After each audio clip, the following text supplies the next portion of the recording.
Sejam bem-vindos ao Portal de Luz. Antes da nossa entrevista de hoje com o Dr. Marcelo Saad, presidente da AME São Paulo, vamos orar com Chico Xavier. Quando atravesses um momento considerado terrível na jornada redentora da Terra, recorda que o desespero é capaz de suprimir-te a visão ou barrar-te o caminho.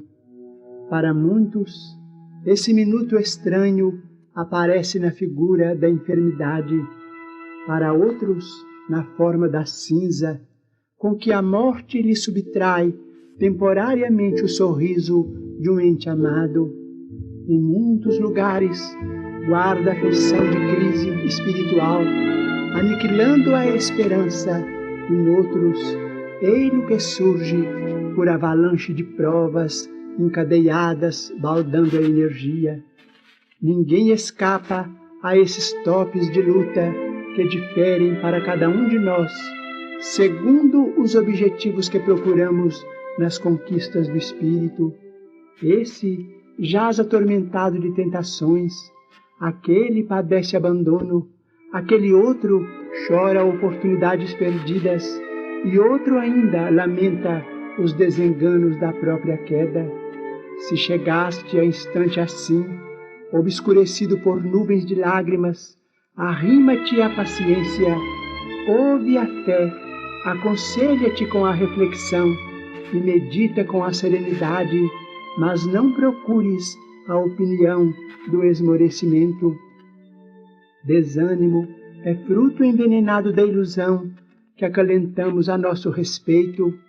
Ele nos faz sentir pretensamente superiores a milhares de irmãos que, retendo qualidades não menos dignas que as nossas, carregam por amor fardos de sacrifício, dos quais diminutas parcelas nos esmagariam os ombros.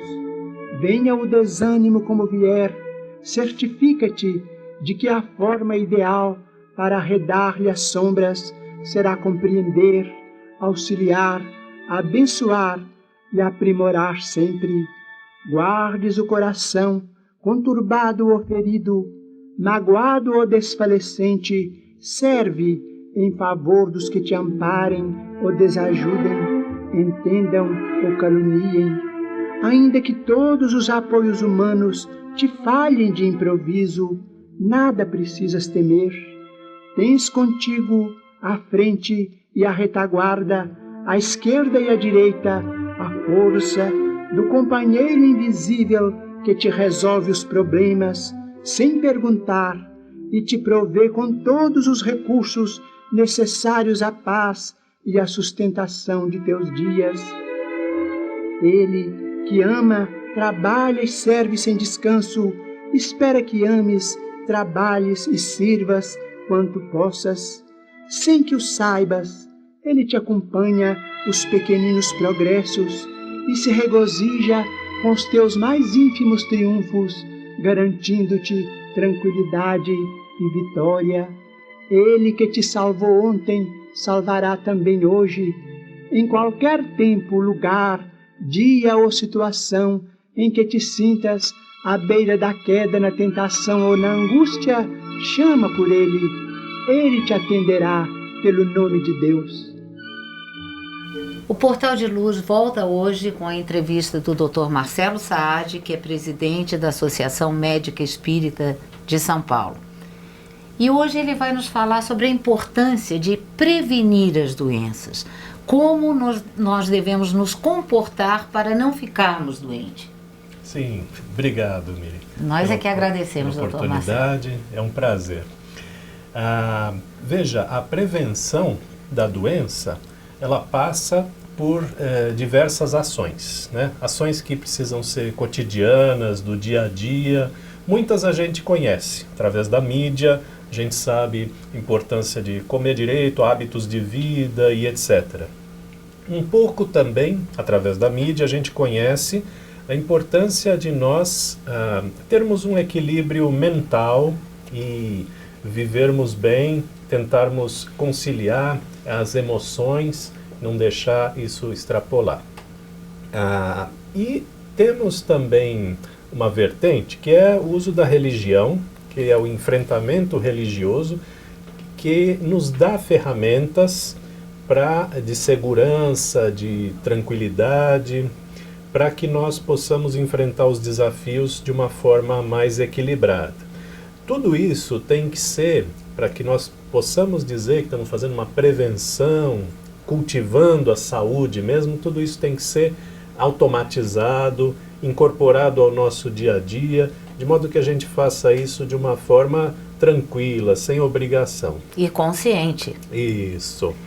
Doutor Marcelo, nós percebemos que a medicina cada dia mais se expande e apresenta recursos que inexistiam antes. Por outro lado, a gente vê a nossa humanidade cada vez mais doente, emocionalmente, mentalmente e espiritualmente. Angústia, depressão, pânico. O senhor tem tido contato com esses elementos e tem tido oportunidade de tratar isso? Sim, é muito frequente na clínica de acupuntura nós recebermos a pessoa como queixa principal o transtorno de ansiedade. Ou alguma coisa que a pessoa identifica que tem muita relação com a sua ansiedade, algum problema estomacal, por exemplo, né? Então, isso tem sido uma queixa muito frequente. Não sei se isso está aumentando ou se nós estamos diagnosticando mais, as pessoas estão se manifestando mais, né? Antes as pessoas podiam achar que isso faz parte da vida e agora estão buscando uma solução. Mas, enfim, é um problema importante da saúde. E a medicina vai tratando aquilo que ela conhece. Ela não tem recurso para tratar aquilo que ela não conhece. Então, muitas vezes está indo atrás do sintoma apenas, né? Porque a gente não conhece exatamente a causa, o que leva a esses desequilíbrios todos. A gente não sabe ainda o que é a mente. Definir o que é a mente, uma definição universal, para a gente saber o que são os transtornos da mente. E assim a gente vai indo, tentando ir o mais próximo possível da causa, né? Não se contentando apenas em dizer esse é o sintoma, vamos fazer esse tratamento, mas tentando chegar no seguinte: esse é o sintoma, por que ele apareceu, vamos tentar ver se tem alguma coisa por trás disso e vamos tratar também essa outra causa. Talvez se a medicina se aproximar, se a ciência se aproximar mais da espiritualidade, admitir, além do corpo físico, admitir um corpo espiritual ou a própria existência do espírito, facilitasse muito, né? Sim, a ciência está se aproximando disso em duas frentes, vamos dizer assim. Muito tímidas ainda, lentas, mas vai se aproximando em duas frentes. Uma é a relação que a medicina já reconhece entre o bem-estar espiritual, religioso e a saúde física e mental, né?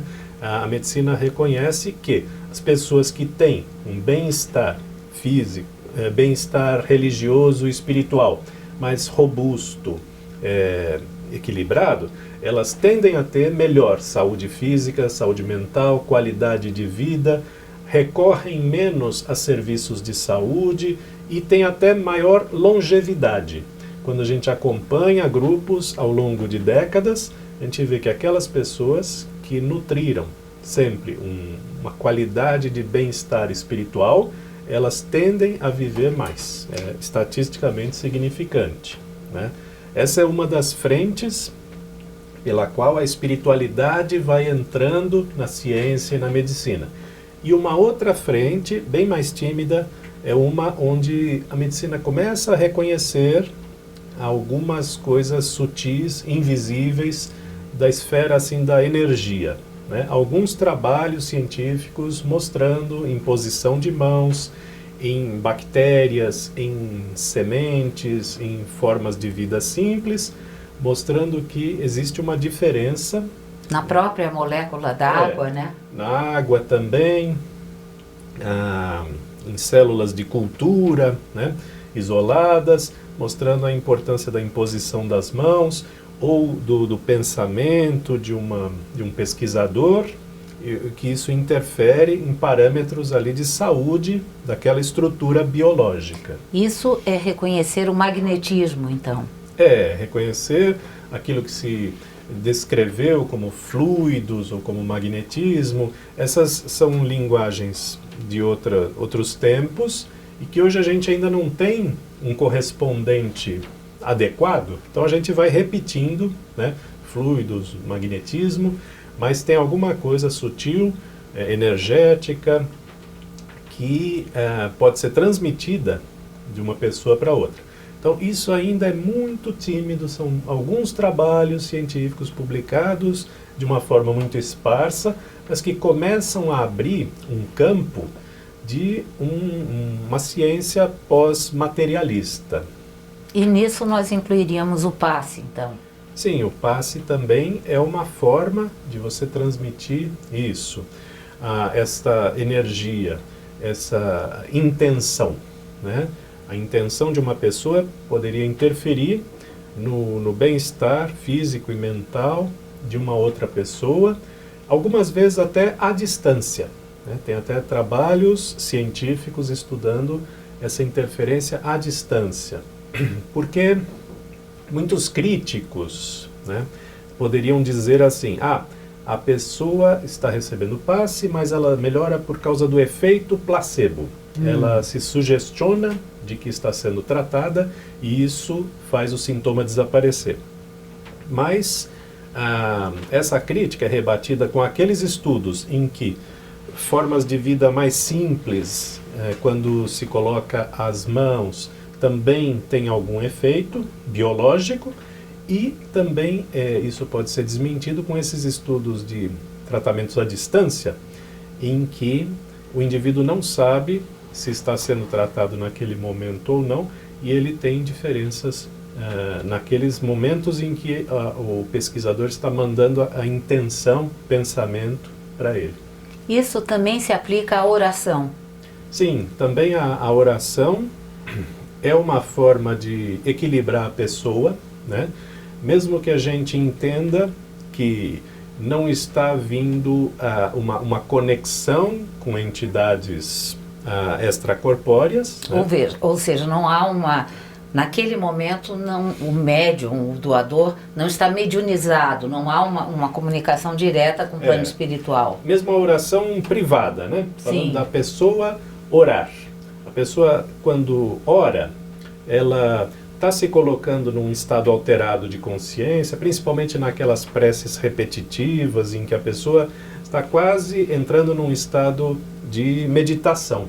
Uhum. Isso já tem uma influência no equilíbrio mental.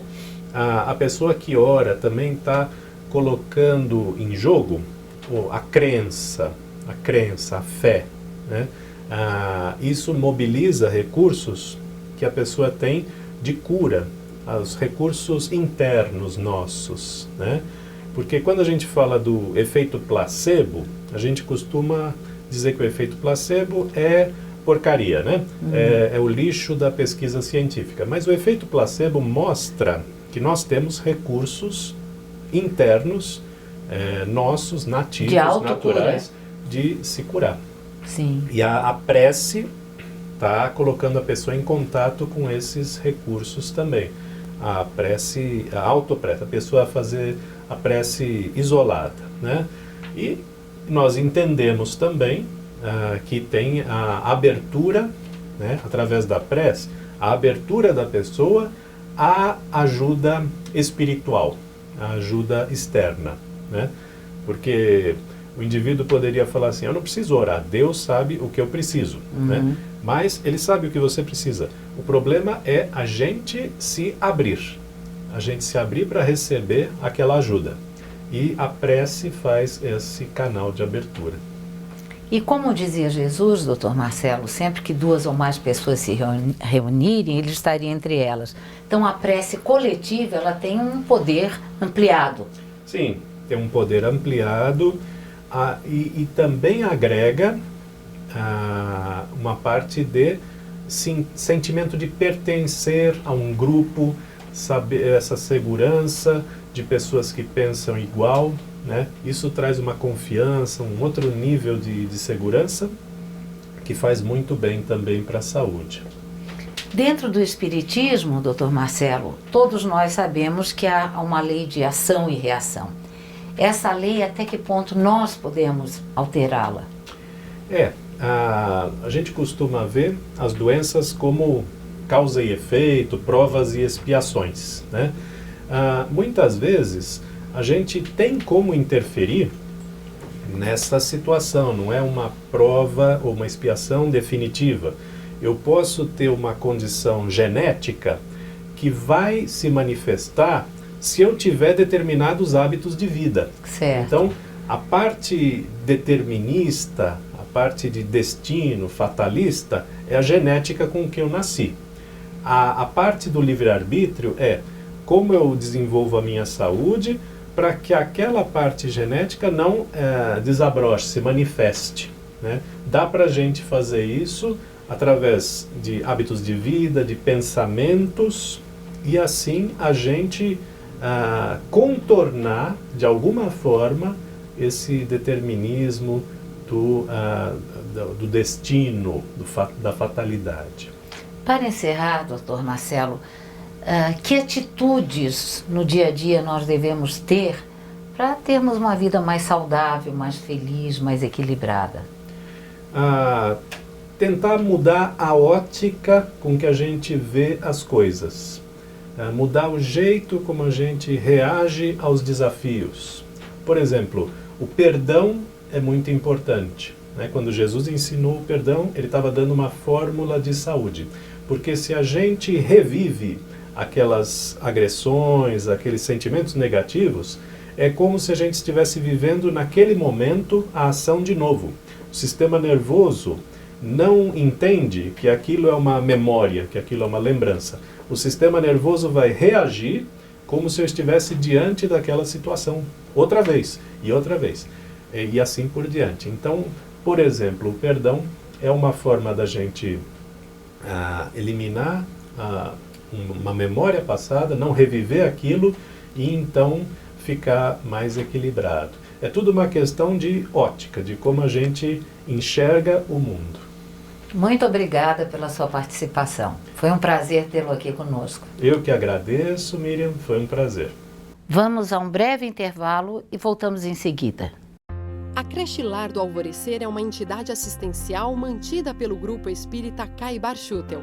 Localizada em Diadema, tem como propósito trabalhar pelo desenvolvimento de uma cultura de paz através da educação e da assistência a crianças, jovens e adultos. São 250 crianças atendidas diariamente.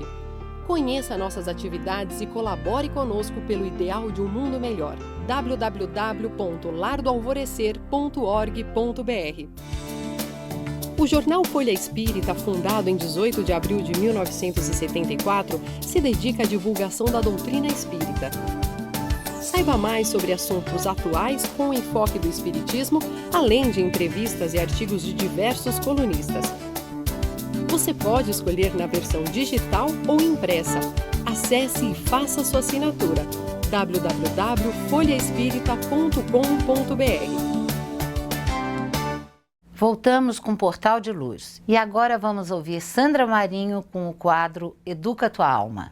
Nos últimos tempos, tenho me preocupado muito com o fato que para muitos é natural, apenas mais uma realidade dos nossos tempos.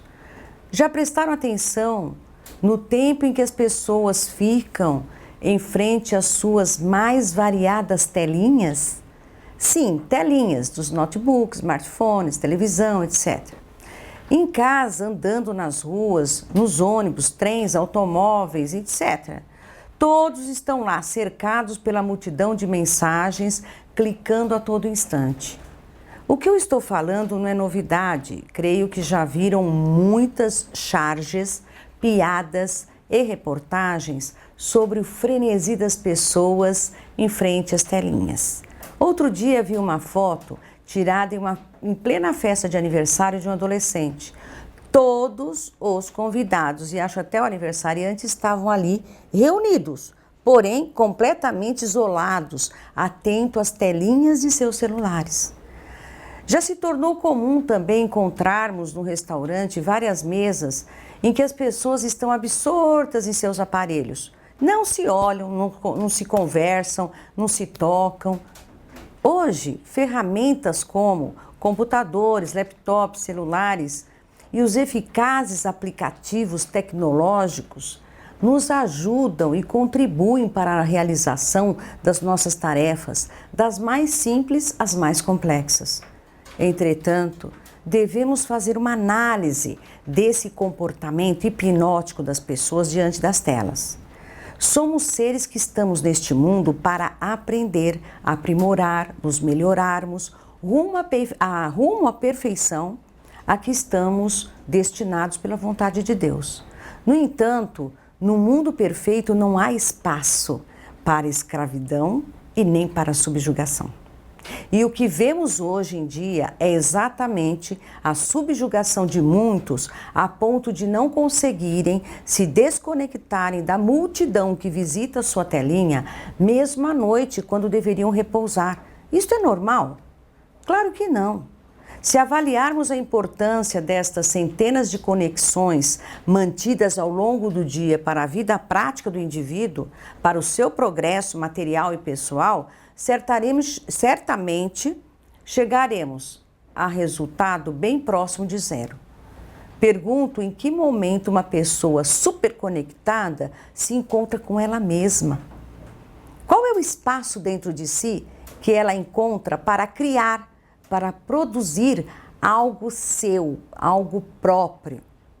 Não tenho gabarito para analisar profundamente este problema, mas sinto-me na obrigação de compartilhar com vocês a minha preocupação e convidá-los a refletir sobre a questão e a buscarem alternativas para atenuar os efeitos negativos que essa verdadeira obsessão pelas telas pode provocar. O problema não está nas ferramentas, que são os meios tecnológicos de comunicação, mas na forma como estamos utilizando estes instrumentos. Costumo chamar a atenção da moçada lá em casa.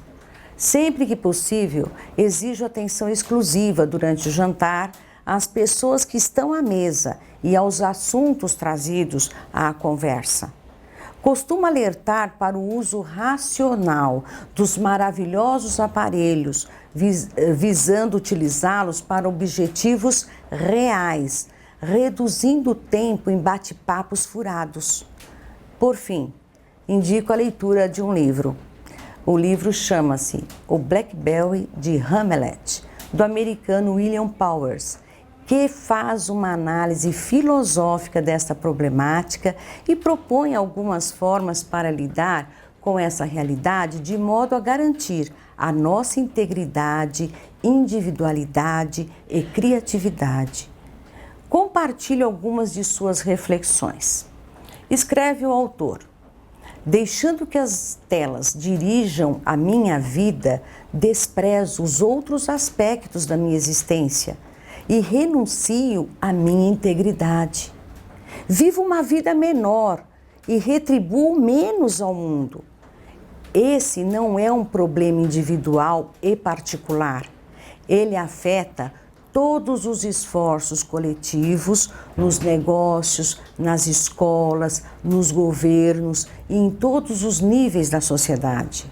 Estamos vivendo menos de nós e, por isto, o mundo fica pior. À medida que a conectividade humana avança, torna a vida mais atarefada, criando novas multidões.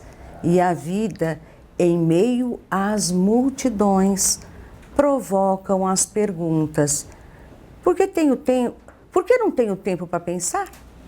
O que é essa inquietação da qual não consigo me livrar? Onde termina a vida em meio à multidão e onde começo eu? O que esses aparelhos estão nos causando? Podemos dar um jeito nisso? É isso, pessoal. Vamos refletir e voltaremos a este assunto outras vezes, porque devemos realmente dedicar um pouco da nossa reflexão para que não nos tornemos escravos das telinhas, da tecnologia, e sim saibamos usá-las para o nosso bem, para o bem comum. Um grande abraço e até o próximo encontro. Portal de Luz chega ao fim. Até a próxima semana.